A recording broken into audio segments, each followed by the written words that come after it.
CPM നേതാവ് Shri K Anilkumar telephone ലൈനിലുണ്ട്. ശ്രീ കെ അനിൽകുമാർ കേട്ടല്ലോ, അതുകൊണ്ടാണ് ഞാൻ കുറച്ച് സമയം നീട്ടിയത്. CP ജോണിന് പറയാനുള്ളത് പറയട്ടെ എന്ന് കരുതിയാണ്. എങ്ങനെയാണ് താങ്കൾ മറുപടി പറയുന്നത്? അതായത് ഇതൊരു പ്രകടന പത്രികയുടെ രൂപത്തിലുള്ളതാണ്, അതുപോലെ തന്നെ ഫിനാൻഷ്യൽ കമ്മിറ്റ്മെന്റിനെ കുറിച്ച് ഒന്നും പറയുന്നില്ല. ബഹുമാനപ്പെട്ട CP ജോൺ എന്റെ ഏറ്റവും അടുത്ത മുതിർന്ന നേതാവാണ്.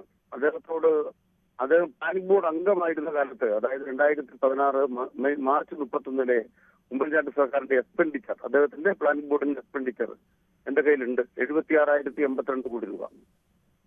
ഇപ്പോ ശ്രീ KN ബാലഗോപാലിന്റെ ബഡ്ജറ്റ് എന്നത് 2 ലക്ഷം കോടി രൂപയാണ്. ഈ 2 ലക്ഷം കോടി രൂപയുടെ ബഡ്ജറ്റിലേക്ക് കേരളം എത്തി. ഈ കഴിഞ്ഞ മാർച്ച് 30 എക്സ്പെൻഡിച്ചർ നോക്കൂ, 1,86,000 കോടി കഴിഞ്ഞു. അപ്പൊ ബഹുമാനപ്പെട്ട CP ജോൺ, അദ്ദേഹത്തിന്റെ UDF സർക്കാരിന്റെ കാലത്തേക്കാൾ 1 ലക്ഷം കോടി രൂപയുടെ അധിക ചെലവ് ഈ 9 കൊല്ലക്കാലം കഴിഞ്ഞപ്പോൾ കേരളത്തിലുണ്ടായി. ഈ പണം കേന്ദ്രം തന്നതാണോ?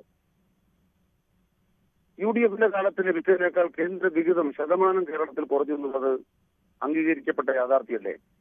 അദ്ദേഹത്തിന് തന്നെ പ്ലാനിംഗ് ബോർഡിന്റെ കണക്ക് നമ്മുടെ മുമ്പിലുണ്ടല്ലോ. മുമ്പുണ്ടായിരുന്നത് 3.82%, പിന്നീട് 2.5% കുറഞ്ഞു. പിന്നെ അത് വിഹിതം 1.92 കുറച്ചു.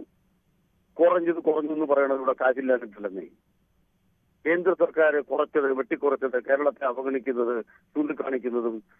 ഇപ്പൊ അദ്ദേഹം ബഹുമാനപ്പെട്ട CP ജോൺ പറയുന്നു കേരളത്തിന് കേന്ദ്ര പണവും തരാനില്ല. നെല്ലുവില രംഗത്തിൽ 2,600 കോടി രൂപ കിട്ടാനുണ്ട്, ഒന്ന് വാങ്ങിച്ചു തരാമോ?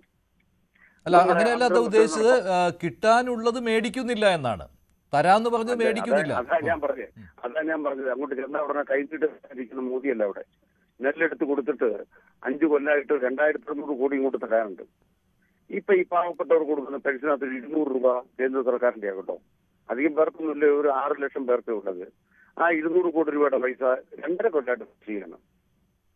ഒരു കാര്യമാണ് പറഞ്ഞത്. നമ്മൾ കുടിശ്ശികയായ കണക്ക് വേറെ പറയണോ? സപ്ലൈകോയുടെ കാര്യം ഞാൻ പറഞ്ഞില്ലേ? നെല്ലുവിലയുടെ കാര്യം ഞാൻ പറഞ്ഞില്ലേ? ഇതുപോലെ ഏതെല്ലാം മേഖലയിൽ, നമ്മുടെ ഉന്നത വിദ്യാഭ്യാസ മേഖലയിൽ UGC ശമ്പളത്തിന്റെ വർധനവ് നടപ്പാക്കാൻ വേണ്ടി 775 കോടി രൂപ കുടിശ്ശികയല്ലേ? കേന്ദ്ര പണം വരുന്നുണ്ടോ? നമ്മുടെ കേരളത്തിലെ വിവിധ പദ്ധതികൾക്ക് കേന്ദ്രാവിഷ്കൃത പദ്ധതികളിലെ അൺടൈഡ് ഫണ്ടല്ല, ടൈഡ് ഫണ്ടാണ്. അത് എന്തെങ്കിലും കാര്യപ്പെട്ട് മുടക്കുക. എന്നിട്ട് നിങ്ങൾ ഇവിടെ നിന്നെങ്കിലും അഡ്ജസ്റ്റ് ചെയ്താൽ ഉടനെ നമ്മുടെ തലയിൽ കയറുക. ഇതാണ് കേന്ദ്രം ചെയ്തുകൊണ്ടിരിക്കുന്നത്. അപ്പൊ ഇവിടെ പണം ഇല്ലാത്തത് കൊണ്ടല്ല, അതാണ് ആദ്യത്തെ പോയിന്റ്. പണം ഇല്ല, അല്ല അങ്ങനെ വിഷയമില്ല. പണം ഇവിടെ ഉണ്ട്. ആ പണം ഉള്ളത് എന്തിനാണ്? വിവേകത്തോടെ ചെലവഴിക്കുകയാണ്. അത് നമുക്കൊരു കാര്യം പറയാം. സ്കൂൾ ഏതെങ്കിലും പണിയാൻ ബാക്കിയുണ്ടോ? പ്രതിപക്ഷം പറയട്ടെ. കേരളത്തിലെ ഏതെങ്കിലും പഞ്ചായത്തിലെ സ്കൂളുകൾ മെച്ചപ്പെടുത്താൻ ബാക്കിയുണ്ടെന്ന് നിങ്ങൾ പറയും, നമുക്ക് ചെയ്യാം. ഏതെങ്കിലും ആശുപത്രിയിൽ ഇന്നത് കൂടി വേണം, പ്രതിപക്ഷം പറയട്ടെ, നമുക്ക് സംവാദമാകാം, നമുക്ക് ചെയ്യാം. സർവകലാശാലകൾ, ഇന്ത്യ രാജ്യത്ത് 100 സർവകലാശാലകൾ, കേരളത്തിലെ എല്ലാ സർവകലാശാലയും വരും. ആശുപത്രികളിൽ നിന്ന് കമ്പനികൾ സ്റ്റെൻഡ് എടുത്തുകൊണ്ട് പോവുകയാണ് ഹൃദയ ശസ്ത്രക്രിയയുടെ. അത് നിങ്ങളുടെ ഇതിലെ ആളുകളാണ്. കാരണം എന്താ അറിയോ, നിങ്ങൾ സപ്ലൈ ചെയ്താൽ തിരിച്ചെടുക്കാൻ വകുപ്പുണ്ടോ? നിങ്ങൾ എന്താ ഈ ഒരു കാര്യം ആലോചിച്ച് പണം കൊടുക്കാത്തതുകൊണ്ടല്ലേ അനിൽകുമാർ? പണം കൊടുത്താൽ കൊണ്ടുപോകുമോ? പറയട്ടെ സാർ, ഞാൻ പറയട്ടെ സാർ. നിങ്ങൾ ഒരു കരാർ പ്രകാരം നിങ്ങൾ സപ്ലൈ ചെയ്തു, വൺ സപ്ലൈഡ് ആണ്. സപ്ലൈ ചെയ്ത സ്റ്റോക്ക് രജിസ്റ്റർ ചെയ്തിട്ട് അത് സർക്കാരിന്റെ സ്വത്താക്കി മാറ്റി. അങ്ങനെ സർക്കാരിന്റെ സ്വത്താക്കി മാറ്റി തിരിച്ചെടുക്കാൻ പറ്റുമോ? എനിക്ക് തോന്നുന്നില്ല. പണം കൊടുത്തില്ല പിന്നെ അവരെന്ത് ചെയ്യും? പണം കൊടുത്തില്ല, അവർക്ക് ബില്ല് ക്ലെയിം ചെയ്യാം. That is law. നിങ്ങൾ പത്രത്തിൽ വാർത്ത കൊടുക്കാൻ വേണ്ടി അവരുടെ സംഘടന ഉണ്ടാക്കുന്ന കള്ളക്കളിയല്ലേ? നിങ്ങൾ എന്താ മനസ്സിലാക്കുക? പണ്ട് പഞ്ഞിയില്ലായിരുന്നു. ഉമ്മൻചാണ്ടി സർക്കാരിന്റെ കാലത്ത് പഞ്ഞിയില്ല, ഇന്ന് സ്റ്റെൻഡ് ഇല്ല. അത്ര മാറ്റം ഉണ്ടല്ലോ. സ്റ്റെൻഡ് ഉണ്ടെന്നേ, അത് ചിലപ്പോൾ ചില തടസ്സങ്ങൾ വരുമെന്നേ. ഞാനൊരു ഉദാഹരണം പറഞ്ഞാണ്. അല്ലല്ല വിഷയത്തിലേക്ക് വരികയാണെങ്കിൽ 10,000 കോടി വേണ്ടി വരുമെന്ന് ഒറ്റയടിക്ക് പറയുമ്പോൾ എവിടുന്നു മോശം പിച്ചിലാണെങ്കിലും ഞാൻ ബാറ്റ് ചെയ്യുമെന്ന്. അതെ, ഞാൻ പറയുന്നത് എങ്ങനെ ഈ പിച്ച് മോശമാണത്? പിച്ച് മോശമാണെന്ന് പറയുന്നത് അദ്ദേഹമാണ്, അല്ലെങ്കിൽ പിച്ച് മോശമല്ലെന്ന് പറയാം. അല്ലല്ല, നിങ്ങൾ പോയിന്റ് പറയുമ്പോൾ എനിക്കൂടെ പറയാമല്ലോ. എങ്ങനെ പിച്ച് മോശമാക്കുന്നത്? കേന്ദ്ര സർക്കാർ ഈയിടെ GST ഭേദഗതി കൊണ്ടുവന്നു. സംസ്ഥാനങ്ങൾക്ക് കിട്ടേണ്ട പൈസ അടിച്ചുകൊണ്ട് പോയിരിക്കുകയാണ്. കാറിന്റെ വില കുറയുമ്പോൾ കാറിന്റെ വില കുറഞ്ഞു, കുഴപ്പമില്ല. പക്ഷെ സംസ്ഥാനങ്ങളുടെ നിലവിലാണത്. നമ്മൾ മനസ്സിലാക്കേണ്ടത് ഇന്ത്യ രാജ്യത്ത് വാമ്പുകൊണ്ടിരിക്കുന്നത് കേന്ദ്ര സർക്കാരാണ്. അറിഞ്ഞുകൊണ്ടല്ലേ പ്രഖ്യാപനം? എന്തായാലും GST ഭേദഗതി വന്നു, അതിനെ സർക്കാർ അംഗീകരിച്ചേ മതിയാവുള്ളൂ. ഇവിടെ ആകെ മദ്യത്തിന്റെയും ഒരു കാര്യം പറയാം, ഞങ്ങൾ ചെയ്തോളാം. ഇതൊന്നും ആരും വിഷമിക്കണ്ട. കാരണം അറിയോ, അങ്ങനെ പറയണേ എങ്ങനെയാണ്? നമുക്കത് വിശ്വസനീയമായ കാര്യങ്ങൾ വേണ്ടേ? ഞങ്ങളുടെ കയ്യിൽ 10,000 കോടിക്ക് ഞങ്ങൾ ചെയ്തോളാം എന്ന് പറഞ്ഞപ്പോൾ ഇതുവരെ പറഞ്ഞുകൊണ്ടിരുന്നത് ഞങ്ങളുടെ നയാ പൈസ ഇല്ല, മടിശീല കാലിയാണെന്നാണ്. ഒറ്റ പോയിന്റ്. ഈ നയാ പൈസ ഇല്ല നിങ്ങളുടെ വാദം ഇവിടുന്ന് കിട്ടി. ഞാൻ ഈ കണക്കാണല്ലോ പറഞ്ഞത്. നിങ്ങൾ ഗൂഗിൾ എടുത്തിട്ട് ബഡ്ജറ്റില് അല്ലെങ്കിൽ 2016 ഉമ്മൻചാണ്ടി സർക്കാരിന്റെ ലാസ്റ്റ് എക്സ്പെൻഡിച്ചർ നോക്കി 76,82 കോടി കാണുമോ?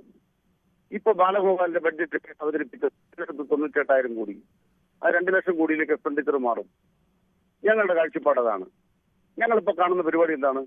നമ്മൾ വളരെ വലിയ പദ്ധതികൾ വെച്ചിട്ടുണ്ട്, ചെറിയ പദ്ധതി വെച്ചിട്ടുണ്ട്. ഇത്തരം പദ്ധതികൾ നടപ്പാക്കുമ്പോൾ ചില എക്സ്പെൻഡിച്ചർ ചിലപ്പോൾ ഏപ്രിലേക്ക് മാറ്റുന്നേ, ചില ബില്ലുകൾ ഏപ്രിലേക്ക് മാറ്റുന്നേ. We will make it payment. അങ്ങനെയാണല്ലോ കഴിഞ്ഞ കൊല്ലം നടത്തിയത്. ഇന്ത്യ രാജ്യത്ത് പഞ്ചായത്തുകൾക്ക് ഏറ്റവും കൂടുതൽ കാശ് കൊടുത്തത് പിണറായി സർക്കാരാണ്. ഏറ്റവും കൂടുതൽ പണം അതിന്റെ പെർസെന്റേജ് അടിസ്ഥാനത്തിൽ. നമുക്ക് ഇതുപോലൊരു ചർച്ചയിൽ അവസാനം പണം തീരൂല. അതുകൊണ്ട് നല്ല കോൺഫിഡൻസിലാണ് LDF നിൽക്കുന്നത്. ഇതൊക്കെ നടപ്പാക്കാനുള്ള പണമുണ്ട്. ഞാൻ ഒറ്റ പോയിന്റ് ചോദിച്ചുള്ളൂ. കേന്ദ്ര സർക്കാർ കേരളത്തിന് പണം തരുന്നത് കുറച്ചോ കൂട്ടിയോ? പണം കുറച്ചു. അങ്ങനെ കേരളത്തിന് കുറച്ചാണ് പണം തരുന്നതെങ്കിൽ പിന്നെ എങ്ങനെയാണ് ഇത്രയും കാര്യം ഇവിടെ നടന്നത്? നിങ്ങൾ ഈ 58,000 കോടിയുടെ കാര്യമാണ് ഇന്നും ബാലഗോപാൽ രാവിലത്തെ അദ്ദേഹത്തിന് ഒരു ഇന്റർവ്യൂ കണ്ടിരുന്നു. അതിലും ഈ 58,000 കോടി രൂപ എന്ന് പറയുമ്പോൾ ഇപ്പോൾ GST കോമ്പൻസേഷന്റെ കാര്യമൊക്കെ നേരത്തെ തന്നെ അത് നിർത്തലാക്കുമെന്ന കാര്യം അറിയാവുന്നതാണ്. ഇത്ര വർഷത്തേക്ക് GST കോമ്പൻസേഷൻ ഉണ്ടാവുകയുള്ളൂ എന്ന്. അതൊക്കെ ചേർത്താണ് അദ്ദേഹം ഇപ്പോഴും തെറ്റിദ്ധരിപ്പിക്കുന്നത് ഈ 58,000 കോടി എന്നൊക്കെ. ശരി, അത് നിൽക്കട്ടെ. അതിപ്പോഴും പറഞ്ഞുകൊണ്ടിരിക്കുന്നയാൾ പിന്നെ ഈ 10,000 കോടിയുടെ കണക്ക് പറയുന്നുമില്ല. 10,000 കോടിയുടെ കണക്ക് പറയുന്നുമില്ല. എന്തെങ്കിലും അക്കാര്യത്തിൽ ഒരു പ്രതിപാദ്യം വേണ്ടേ? ഞങ്ങൾ നടത്തിക്കോളാം എന്ന് പറയുമ്പോൾ എങ്ങനെ നടത്തും എന്നുള്ളതുണ്ടല്ലോ.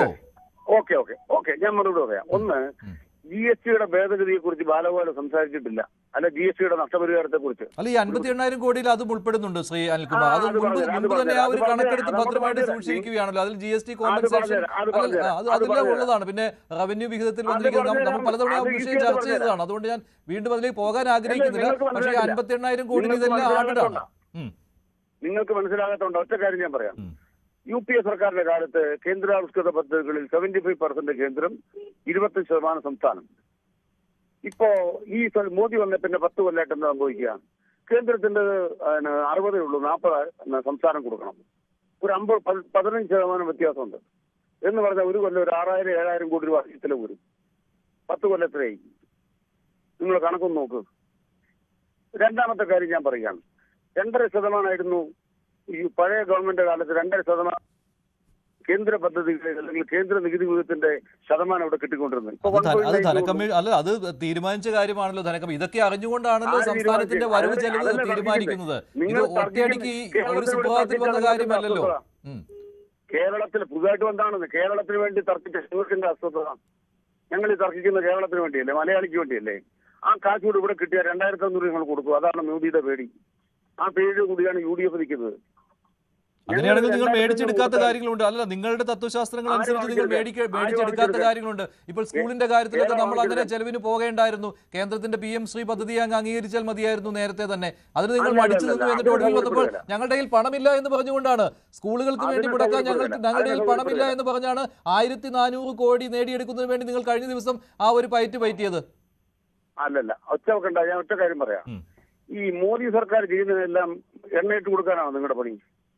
നിങ്ങളല്ലേ കൊടുത്തത്? നിങ്ങളല്ലേ?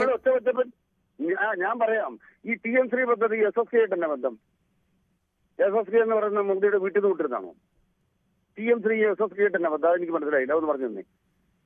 TM3 പദ്ധതി SSK ആയിട്ട് എന്താ ബന്ധം? അല്ല, ഇപ്പോൾ എല്ലാ പദ്ധതികളും യോജിപ്പിച്ചിരിക്കുകയാണ്. അതല്ല, സമഗ്ര ശിക്ഷാ അഭിയാനും PM ശ്രീ പദ്ധതിയും എല്ലാം യോജിച്ചുകൊണ്ടാണ് കേന്ദ്ര സർക്കാർ നടത്തുന്നത്. അതുകൊണ്ടാണല്ലോ നിങ്ങൾ പോയി ധാരണാപത്രം ഒപ്പിട്ടത്. അല്ല, നിങ്ങൾ അതുകൊണ്ടാണല്ലോ പോയി ധാരണാപത്രം ഒപ്പിട്ടത്. ആ പണം അതല്ലേ കിട്ടുള്ളൂ. അത് നിങ്ങൾക്ക് മനസ്സിലായില്ലേ? അതെ, ഞങ്ങൾക്ക് മനസ്സിലായ ഒരു കാര്യം ഞാൻ പറയാം. ഞങ്ങൾക്ക് മനസ്സിലായ കാര്യം, PM ഉഷ പദ്ധതി നടപ്പാക്കിയപ്പോഴത്തേക്കും ആ പദ്ധതിയുടെ ഭാഗമായിട്ട് ഈ മോദിയുടെ വേലയൊന്നും അതിന്റെ നടപ്പാക്കാൻ പറ്റിയില്ല. സർവകലാശാല ഇത് കയറ്റാൻ പറ്റിയില്ല. ഇതുപോലെ ഇവിടെയും ചെയ്യാൻ കഴിയും നല്ല വിശ്വാസം ഞങ്ങൾക്കുണ്ട്. ഞങ്ങളത് പരിശോധിക്കാനിരിക്കുകയാണ്. ഒരു സെക്കൻഡ്, ഒന്ന് ടെലിഫോൺ ലൈനിൽ തുടരുക ശ്രീ കെ. അനിൽകുമാർ. ഇപ്പോൾ സാമ്പത്തിക വിദഗ്ധ ശ്രീമതി മേരി